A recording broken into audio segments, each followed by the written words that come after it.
Assalamualaikum warahmatullahi wabarakatuh.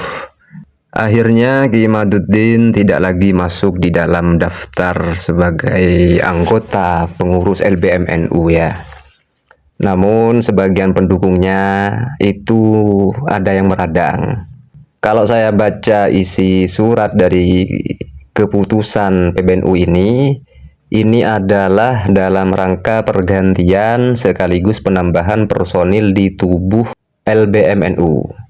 Jadi yang asalnya ada nama Ki Imad sebagai anggota di pengurus LBMNU dengan masa jabatan 2022 sampai 2027, maka sekarang atau tertanggal surat keputusan ini Ki Imad sudah diganti kedudukannya atau posisinya oleh orang lain. Artinya Ki Imad ini diberhentikan karena PBNU sedang melakukan penyegaran dalam tubuh anggota pengurus LBMNU.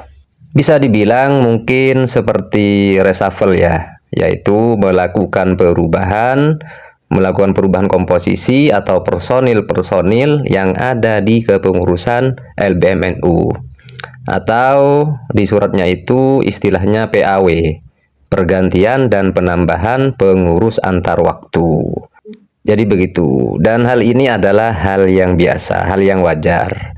Cuma bagi sebagian pendukungnya Ki Imad ini ada yang menanggapinya dengan baper, seolah-olah gak terima dengan keputusan PBNU ini.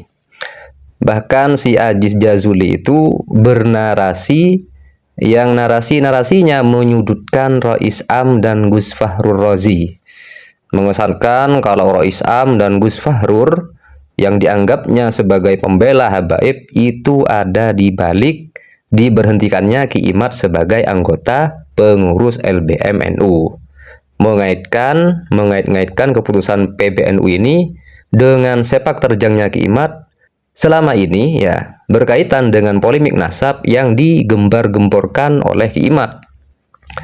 Masalahnya, kalau memang begitu, kalau memang ada kaitannya dengan persoalan nasab, kenapa Ki Imad ini masih aktif menjabat atau tidak diberhentikan dari ketua atau pengurus RMI NU Banten?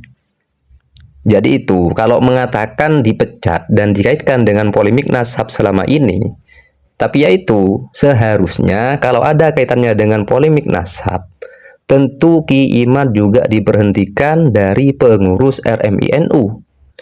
Buktinya kan enggak diberhentikan, atau belum mungkin ya, bisa jadi. Maka enggak perlu baper lah, sampai mengatakan seakan-akan PBNU tidak bersikap adil pada Ki Imad. Menyalahkan PBNU, menyalahkan Rois Am, dan menyalahkan Gus Fahrur. Karena Ki Imad telah mengusik nasab habaib, kan seperti itu. Jadi gak perlulah itu. Jadi kesannya seolah-olah pendukung Ki Imad ini ngebet banget ya, ingin Ki Imad tetap menjadi anggota LBMNU. Kan begitu kalau mereka gak terima. Kesannya gak terima Ki Imad diberhentikan dari LBMNU. Sangat ngarep ya, ingin tetap ada di LBMNU. Jadi begini bagi saya, siapa tahu alasan PBNU memberhentikan Ki Imad itu karena kinerjanya atau posisinya tidak pas, atau passionnya Ki Imad dianggap kurang pas dengan SOP yang ada di LBMNU, yang mana itu tidak ada kaitannya dengan polemik nasab. Atau mungkin ya cuma asumsi juga ini ya, karena tidak ada alasan kan di situ, di suratnya tidak menyebutkan alasan apa yang melatar belakangi, apa yang menjadi alasan PBNU memberhentikan Ki Imad dari anggota LBMNU. Jadi mungkin juga supaya Ki Imad itu lebih fokus untuk mengurusi RMI NU saja. Itu mungkin.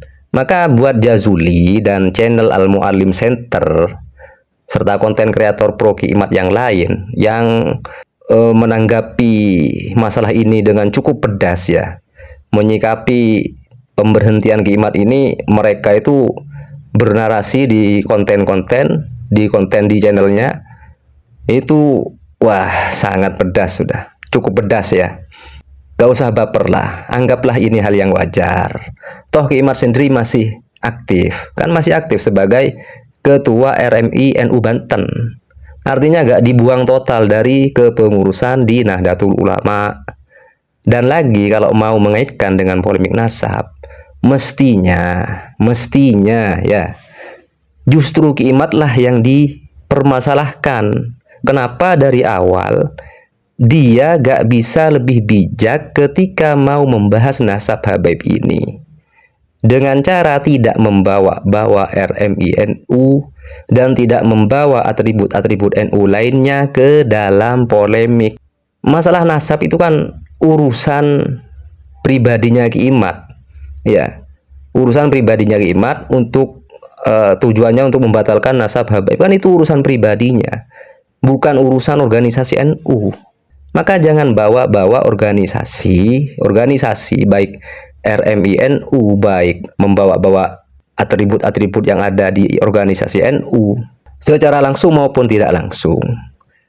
Itu jangan dibawa-bawa. Dan mestinya Ki Imad ini juga dari awal itu sadar bahwa sebagai orang yang ada di kepengurusan NU, apalagi di LBM NU, tentu sangat bijak sekali kalau mengajukan masalah nasab Habaib ini pada LBM NU sebagai lembaganya Bahsul Masail yang ada di NU untuk bisa terlibat dalam menyelesaikan polemik nasab ini.